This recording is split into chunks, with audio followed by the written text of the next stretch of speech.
She jerked back when I went for her shoulders in the kitchen. No loud scene, just a quick turn away like my hands were fire. The dishwasher buzzed. She stood holding a dish towel she didn't need. Not in the mood, Erin said. Eyes on the sink, never on me. The moment her shoulder twitched away from my touch in the kitchen, I knew. Something vital between us had died, and I was about to find out exactly how messy the funeral would be. The dishwasher hummed a monotonous tune, a stark contrast to the sudden silence that fell between us. Olivia stood there, clutching a dish towel she clearly didn't need, her eyes fixed on the sink, anywhere but on me. Not in the mood, she mumbled, her voice flat. Her gaze remained glued to the sink. She hadn't been in the mood for a long time. I leaned against the counter, the cold surface mirroring the chill in the air. You want to tell me what changed? She just kept folding that dish towel over and over, like it was a parachute she was meticulously packing for a desperate escape. I've got stuff to do. If I'd known where that sentence was really headed, I swear, I'd have cut the power at the breaker right then and there. But I didn't. I tried one more time. You're checked out, I told her, my voice quiet. Are you even here? Which is it, Ethan? She snapped, finally looking at me, but her eyes were cold. Stop making everything heavy. She set the towel down like it was the final period to a very long, unpleasant sentence. Please. The only thing heavier than silence is silence that's been trained to look like politeness. I let it sit between us, thick and suffocating. Then, I made a choice. No more reaching for someone who was already halfway out the door. I didn't say it out loud. I wrote it down inside my head and underlined it twice. Okay, I nodded, pushing off the counter. Then I'm going to make a couple changes. Her brow furrowed. What changes? I just gave her a look. We'll get there. If I'd had the sense to read my own handwriting in that moment, I might have saved myself a few miles. But I'm stubborn when I believe in something. I believed in us right up until that afternoon. I was driving home and found myself following a sedan I didn't recognize into a quiet cul-de-sac, watching a welcoming porch light flicker on. The very next morning, I cooked eggs and slid a plate to her side of the island. Date night Friday, I said, trying for normal. No phones, no multitasking, just us. There's a little place by the lake. Live music, decent burgers. She answered before the plate even stopped skidding. I can't Friday. Busy with what? Errands, laundry, groceries. I told you. She took her coffee to the sink, ran water for 3 seconds like she was rinsing a ghost cup, then set it aside. You need 3 hours for groceries now? I asked, my voice dangerously calm. Don't do that, she shot back, spinning around. Don't interrogate. It's exhausting. I'm trying to schedule time with my wife, I kept my voice flat. If that's interrogating, we need a new dictionary at home. You always make me feel cornered. She laughed once, an empty, brittle sound. Maybe I'm busy because someone has to keep this place running. I handle the yard, the cars, insurance, the water heater you forgot to mention until it flooded the laundry closet. The point, she cut in, her voice rising, is I don't want the pressure of some forced night. It's fake. Good, I said, pulling out my phone and opening our shared calendar. Then here's what's real. I'm removing myself from errands where I'm just an accessory with a wallet. If you want my time, ask for it with a slot, not a shrug. And until you figure out what mood you live in, I'm moving to the guest room. That keeps things clear. Her head snapped, just a fraction. That's dramatic. It's organized, I countered. We've been pretending the couch divide is an accident. I'm making it a plan. Budget's getting split, too. Your expenses, my expenses, shared list for the house. I'll email the spreadsheet at lunch. I don't need your spreadsheets. You do when my name pays for the clutter. She stared at me like I'd poured her coffee over the sink instead of water. You're punishing me. No. I'm not putting skin in a game I'm not allowed to play. I gathered my keys. There's a cookout at David and Sarah's Saturday. We're either going as a couple and acting like one, or I'm not going. If you choose the first, I'll show up. If you choose the second, call a ride. That's petty. It's adult. I'm done standing next to you while you practice being elsewhere. I headed for the garage. She didn't follow. The eggs got cold. On my way to the truck, I texted Sarah. I might be solo Saturday. Long story, she replied with a thumbs up and come anyway. I told her I'd let her know. At the office, Marco hovered near my cubicle with a stack of purchase orders. He's the one coworker who can juggle 3 jokes and a crisis in one hand. You look like a man who slept on a spare mattress. I'm testing the guest room. Hypoallergenic solitude. Ah, the deluxe package. Something like that. He studied me. You good? I'm not bad enough to be interesting. I signed the paperwork, and I'm not chasing anyone this week. That's the plan. That's a good plan, he said. Chasing is cardio for the clueless. You can quote me on that. I told him, and went back to work. Saturday came. Olivia and I walked into David and Sarah's backyard together, but it felt like parallel lines. She peeled off toward the women at the far table without a glance back. I grabbed a soda from the cooler, talked with David about the fence he keeps pretending he'll fix. Sarah swung by me with tongs. You two okay? She asked quietly. We're trying to be, I replied. That's the status. Across the yard, I heard Olivia before I saw her. Ethan's date night thing. He's in a phase. He reads these articles and then he's a life coach. It's cute, I guess. She saw me looking and smiled like I was part of the bit. Right, honey? I set the soda down. Sarah, I said, loud enough to carry, but not enough to perform. Thanks for the invite. I'm going to head out. Not in the mood to be a punchline. Olivia, the truck leaves in 5. She tilted her head. Seriously. 5 becomes 4 in a minute. You're overreacting in front of people. I'm reacting exactly the same amount in front of people as you did. David raised his hands. Hey, it's fine. I told him we're not breaking anything here. I walked to the gate. Olivia didn't budge.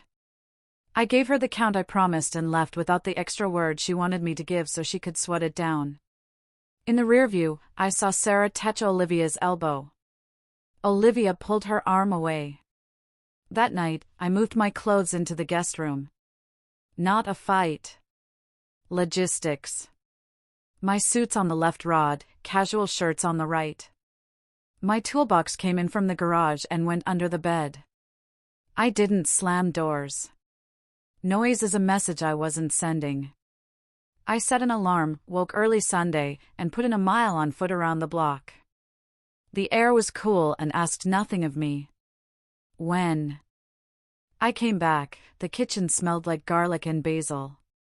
Olivia stood at the stove with 2 pans going. I made that pasta you like, she said without turning. I shouldn't have joked at Sarah's. It came out wrong.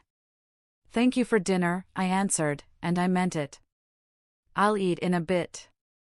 She put a bowl in front of me. We could do a movie after. I've got invoices to wrap up for Monday. I took a bite, nodded. It was good because she's good at it. It didn't rewrite the week. We ate mostly quiet. She asked about Marco. I told her his dog learned how to open the pantry. She laughed. Then she set her fork down and tried a line she hadn't used in months. I know I've been distant, she offered. Work's been heavy. What's heavy is asking for the truth and carrying excuses instead, I replied. But I appreciate the food. She blinked like I'd refused a sweater in January. So, we're just roommates now? Until respect shows back up. Yes. Food's great, by the way. She went to bed early. I stayed up and itemized the joint account. Monday morning, I moved a chunk to my personal. I left enough for bills listed in a message to her. I told her any extra charges needed a text first. Clear rules beat unclear moods, I wrote at the end. She didn't respond. 2 days later, my midweek project ran late. We had a delivery stuck on the wrong side of town, and I took the long way back to avoid a wreck. I cut through Willow Avenue, past the little coffee place with the hanging lights. Olivia's SUV sat 2 spots from the door. I pulled into a space across the street. Inside, through the glass, she sat at a corner table with a man I'd never seen. Not a colleague vibe, no laptop, no folders, just 2 people leaned forward, smiling at a private station only they could hear.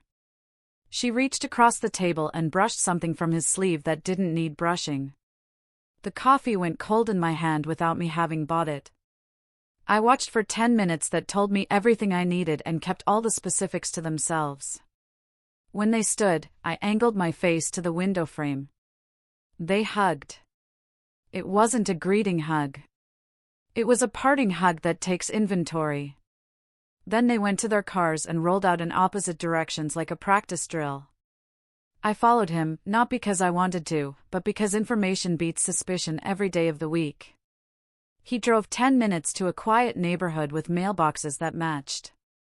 Pulled into a driveway, porch light clicked on. A woman opened the door, kissed him, took his jacket. Not a sister, not a friend. Home. I sat a block down in the shadow of a truck under a sycamore.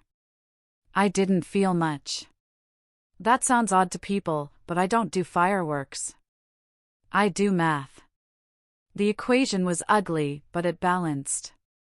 I took 2 photos, the house number with his car, and the front door when she reached for his hand.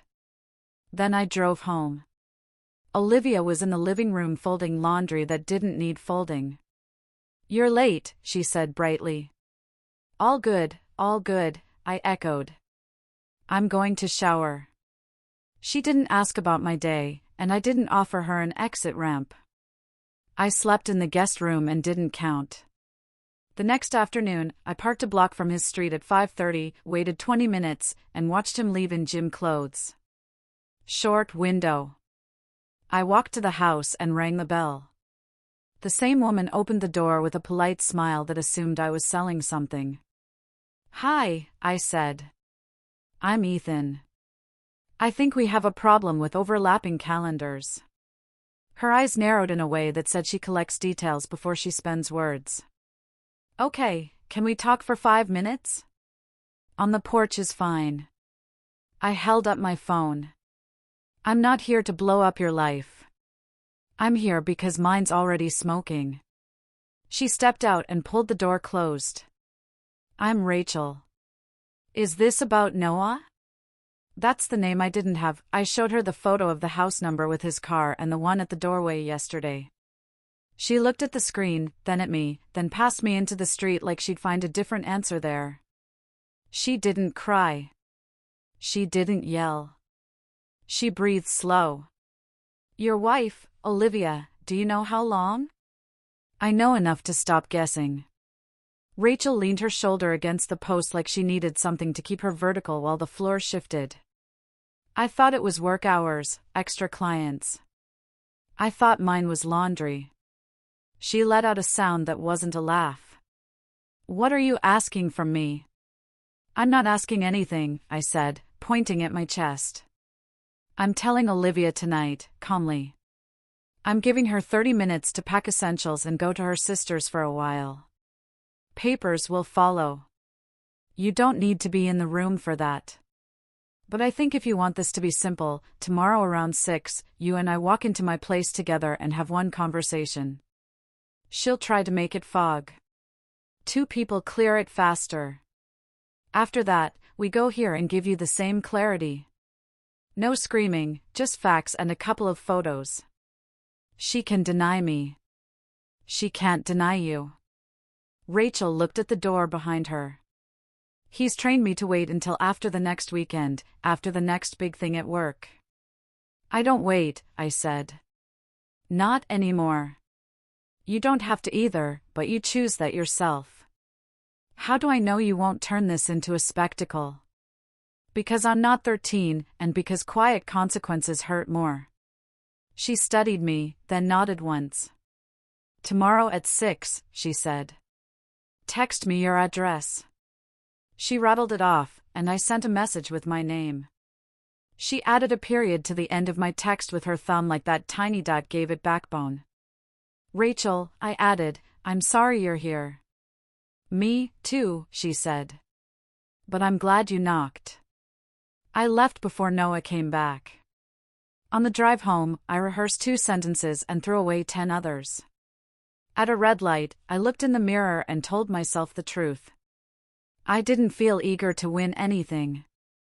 I felt done losing. Olivia was on the couch. A sitcom laugh for both of us. I turned it off. I need you home tomorrow at 6, I told her. Why? Because I asked. You're being weird. I'm being clear.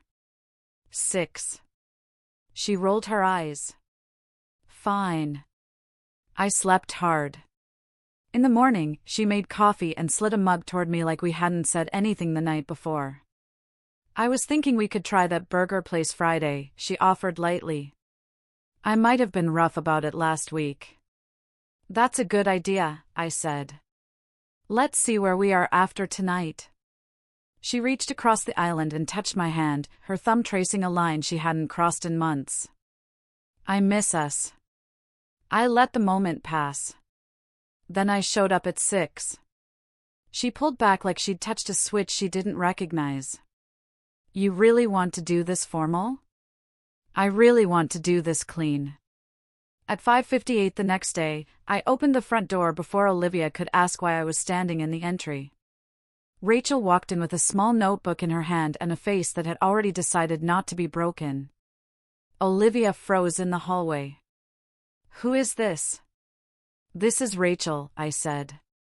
She's married to Noah. Olivia's face drained and then refilled with color like a bad TV signal. Are you kidding me? What are you doing in my house? Standing in the only honest spot you've left, Rachel answered, her voice steady. Are you meeting my husband? That's insane. Olivia snapped. Ethan, seriously? You bring strangers into our home to accuse me of, I raised a hand. You can throw dust or you can speak. Choose one. She glared at me, then at Rachel. You're confused. He helps me with a volunteer project. We meet at a cafe because it's convenient. And you touch his sleeve because charity? I asked. That's none of your, I held up my phone. Yesterday. You and Noah. Cafe on Willow Avenue. For 30, the hug in the lot. The drive to his address. Door opens. Rachel caught the rest. She opened her notebook and slid a printed photo across the console table. Her wedding picture. 2 smiling faces, younger by years, but unmistakably the same. Olivia's mouth worked through 3 denials, each smaller than the last. She tried to laugh, got halfway, let it drop. Okay, she said finally, like the word weighed. What came next? It happened. Not a one-time stumble, Rachel said, tapping the table with her finger. You planned it. My guy has new grooming products and a gym schedule that doesn't add up. I know the shape of these things. Olivia's eyes flicked to me. We can fix this, she said quickly. You and me, we got lazy. What we got, I replied, is a new arrangement. You're going to pack a bag now and go stay with your sister. No theatrics, no speeches. I'll put together the paperwork tomorrow. Anything you need from the house, text me, and I'll leave it on the porch. You can't just, I can, and I am. Rachel folded her arms. Not smug, just finished. Olivia looked between us, searching for the door that wasn't there. Then she tried the last tool in her drawer. She stepped close, put a hand on my chest, and softened her voice until it sounded like the first week we met. Ethan, she breathed. I love you. I've been stressed. I need you. Don't end us over a bad phase. I'll go to counseling. I'll do whatever. I asked you for weeks, I said quietly. I got sarcasm and chore lists. I drew a line. You stepped over it with a smile. I'm not punishing you. I'm enforcing the rules of my own house. You'll thank me later for not turning this into a circus. She was quiet a long time. Then the fight came back into her posture. Fine, she snapped. You want me out? I'll go. Take the blue suitcase. Sister's probably expecting a call. I opened the hall closet, set the case down, and stepped aside. Olivia marched past Rachel without a glance. She went upstairs. Drawers opened and closed. Hangers slid. 15 minutes later, she came down with a coat over her arm and a look that wanted to scorch the paint off the walls. At the door, she spun. You're going to regret this. I don't regret clean exits, I answered. Lock it behind you. She left. The click echoed in the entry like a stamp. I exhaled through my nose and looked at Rachel. You good? No, she said honestly. But I'm not falling apart either. Tomorrow, I said. We stop by your place. Same routine. She nodded. 6 again? 6. I walked her to the porch. The evening air didn't feel like anything. That was perfect. The next morning, Olivia texted a photo of her sister's guest room and a single sentence. I'll come by Friday for my things, I replied, asterisk list what you need. I'll leave boxes on the porch, asterisk. She tried 2 more arguments by text, history, investments, the word we, and I didn't engage. At lunch, I stopped by the bank and formalized the separate accounts. I updated the utilities to my name only. Marco saw the stack of papers on my desk and whistled low. You're not wasting time, he said. I'm done donating time to a fund that pays me in disrespect. He grinned a little. That's a line. Keep it. I told him I'm giving them away today. At 5:55, I parked 2 houses up from Rachel's place. The light in the front room was on. I knocked exactly at 6. He opened the door, gym bag strap across his chest like he was ready to jog past any conversation. Noah? I asked like I wasn't sure.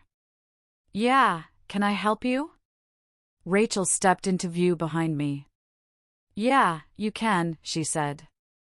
We're going to have a conversation without the usual fog. His face did the math in pieces, me, Rachel, the time of day, the lack of smile. He went defensive. This is crazy. You can't just show up. I asked you questions for weeks, Rachel said, her voice flat. You gave me bedtime stories. Now you're going to answer his. He tried to close the door. I put my hand on the edge without force. Just a reminder of physics. We're not here to fight, I told him. We're here to align calendars. That doesn't even make sense, he snapped. I don't even know who you are. I'm the man married to Olivia. Cafe on Willow Avenue. 4:30 Monday. The hug in the lot. The drive home to your porch where my camera is better than your schedule. He stared at me like I'd spoken in another language. You followed me. I verified, I corrected. I pulled up the photos. This is your house. That's your car. That's your porch. This is you. Say coincidence slow so you can hear yourself. Rachel stepped around me and held up the wedding photo. And this is the day you promised basic decency. Don't do that, he barked at her. Don't make it so simple. It is simple, she cut in. You're not special. You just thought nobody would put the facts in a room together. He looked past us into the living room like the couch would rescue him. You two are blowing this out of the comfort zone you built, I finished. Here's what happens now. You and Olivia both take some space. We handle logistics like adults. No crossed wires. No middle-of-the-night speeches. You want to talk about property or accounts? You talk to your wife. Mine is packing boxes. Rachel folded her arms. I want you out for a week, she told him. I need breathing room to decide what I want to keep that isn't you. Take a bag, leave the keys. You'll get a call when I'm ready to deal with the rest. You can't kick me out of my own, I can ask, she replied. And I can let the locks do the rest if you make it messy. He looked at me hoping for a male solidarity he hadn't earned. You really okay with this guy showing up at our house? He threw at Rachel. You're siding with a stranger? He's not a stranger, she said. He's the only one in this entryway telling the truth. He swore under his breath. I didn't flinch. I don't escalate. I subtract.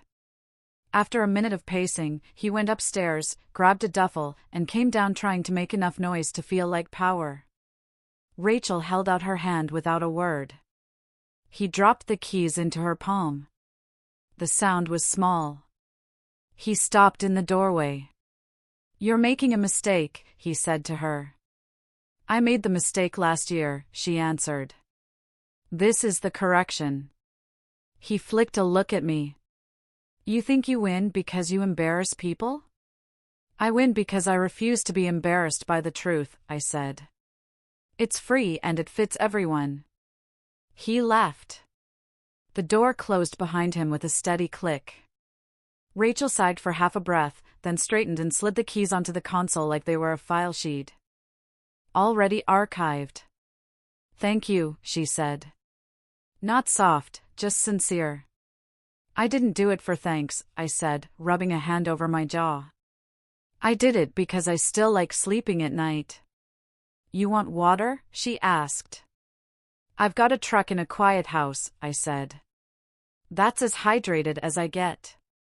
She managed a half smile. If you ever want a hiking buddy who keeps the pace and doesn't ask the wrong questions, call me. I might take you up on that, I replied. When I got home, Olivia's boxes were stacked by the front door with neat handwriting on top. Shoes, dresses, bathroom, she was efficient when a deadline forced it. I'll give her that. A note sat on the island. We could talk. I flipped it over, found nothing, and put it under the magnet on the side of the fridge where I'd park shopping lists. Then I changed the alarm code and sent her the temporary one that lasted 48 hours so she could finish the porch pickups. The next few days were strangely quiet, in the way a room feels after you move a piano out. You realize how much it used to dominate the corners. I slept. I worked. I ate decent sandwiches over the sink because nobody insisted on plating them like a ceremony. Marco came by my desk and set a coffee down. How's the land of clarity? He asked. Peaceful, I said. Loud in my head sometimes, but peaceful. You going to sell the house? Not yet. I built shelves in the garage with my own hands. I get to enjoy them for a while. Olivia tried one more play the next weekend. She came by at noon, sunshine bright, hair done like the early days, a pie in one hand. She let herself in with the temporary code and found me in the garage replacing a light. Hey, she said, like we'd never met. I thought I could bring dessert and we could talk like adults. We are adults, I answered from the ladder. That's why we're not pretending. She set the pie down on the workbench. We're throwing away a lot, Ethan. Then stop tossing. I stepped down. This is the last open visit after today. Porch only. It's not personal. It's policy. A policy, she repeated, biting the word. You really love your rules. They love me back. She tried walking closer, her fingers sliding along the workbench like she wanted to remind me of old projects, old afternoons. We had 10 years, she said. You really want to blow it all up over a few bad months? You had 10 years, I corrected. And you spent the last 6 months testing what you could get away with. You're smart. You already know the answer. If there's something you need from the house, text me by 5. She looked at me for a long time. I met her eyes and didn't blink. Eventually, she nodded, like surrender dressed as dignity. You'll regret not forgiving, she said. I don't regret clarity, I answered. And I don't bargain for respect. She left the pie, which I gave to the neighbor kid who mows lawns like a business. Olivia's car pulled away and didn't turn back. That was the last time she came inside. Papers moved at their own boring pace. I answered what needed answering and ignored invitations to rewind the story. Rachel texted me twice, a photo of a hiking trail, a link to a taco truck she swore by. We met a week later at a park. We didn't swap pain like trading cards. We walked 4 miles, talked about work, about houses, about how tired advice sounds when it comes from people who haven't had to use it. People keep telling me to fight for my marriage, she said as we crossed a small bridge. Like I'm lazy for not going 12 rounds. Fighting isn't the same as keeping, I said. Sometimes the fight is you telling the referee you're done letting someone hit below the belt. She nodded. You sound like someone who makes lists. I do. And I check boxes like it's my job. We didn't become anything romantic. That wasn't the point. She became the person I texted when my house felt too big at 9 p.m. I became the person she called when she needed to hear a voice that didn't ask her to be cheerful. We got good at making simple plans. A Saturday morning coffee, a Sunday walk, a quick dinner after work. Our schedules became predictable in ways you only appreciate when you've had chaos dressed up as spontaneity. By the time the documents were signed, I traded cable for a better set of wrenches, turned the guest room into a small office, and taught myself to cook 2 new meals that didn't taste like apology. I bought a used boat with more scratches than shine and took it out to the lake at dawn. Not because I turned into some outdoors hero, but because the water doesn't talk unless you ask it to. I heard through a neighbor that Olivia moved into a small apartment across town. She kept it clean, got quiet, stayed off the holiday lists. Someone said she and Noah didn't last past the 2nd month of being out in the open, without secret meetings to prop it up. Apparently, practical schedules expose a lot of fantasy. From what I know, and I don't know much, they're not a pair anymore. It barely registered. Comfort's easy when someone else pays for it. Once you're financing your own quiet, you start hearing the truth loud. As for me, my circle tightened and got better. David and Sarah came by with folding chairs that first weekend. I took the boat to the water and asked 0 questions. Marco dragged me to a trivia night and heckled me every time I missed a question about state capitals. Rachel and I built a routine nobody could poke holes in. Real times, real arrivals, real goodbyes. We call each other friend without quotation marks. People find that suspicious. Let them. We're not in charge of their imaginations. Sometimes I think back to the kitchen, the dish towel, that first twist away. All the explanations in the world fit inside that recoil. I reached, she recoiled, and I kept reaching. That was on me. The last time I reached was to open my front door for someone who told the truth with me. That's the reach I'll keep. The night everything closed, Olivia sent a short message.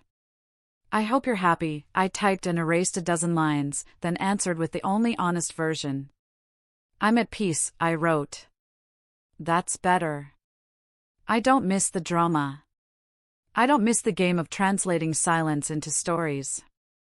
I like waking up in a house where the calendar on the wall is mine, and every plan written on it shows up when it says it will. I cook what I want. I keep tools where I can find them. I go out on the water with Marco or sit on the tailgate and watch the sky turn without pretending it means anything. I spend real time with people who earn it, including a woman who knocked on her own door with me and chose the truth. The last time Rachel and I hiked, she stopped at the top of a small overlook and pointed out at the lake. You ever think about the what-ifs? She asked. I used to, I admitted. Now I think about the what-nows. What's your what now today? Breakfast tacos, I said. And maybe a nap. She laughed easy. That's a strong plan. We headed down the trail. No grand speeches, no dramatic music, just two adults who survived something and built something better out of the same hours everyone gets. My ex and her co-architect of chaos can sort out their comfort without me. If they still see each other, it's none of my business. And if they don't, it's even less. When people ask me if I'd do anything different, I tell them this: I'd stop reaching sooner. I'd start enforcing sooner. And I'd still open the door at 6 for the only kind of conversation that ever fixes anything. The one you can back with facts and finish with a clean exit. Olivia lost the one thing she'd been holding on to: control of the room. I walked out of that room with my back straight and my hands empty. Feels right. Feels earned. And when I lock my door at night, the only person I'm trying to impress is the man brushing his teeth in my mirror. He's not a fan of speeches. He likes plans. He likes results. He sleeps fine. Do you think the truth, no matter how painful, is always the best path?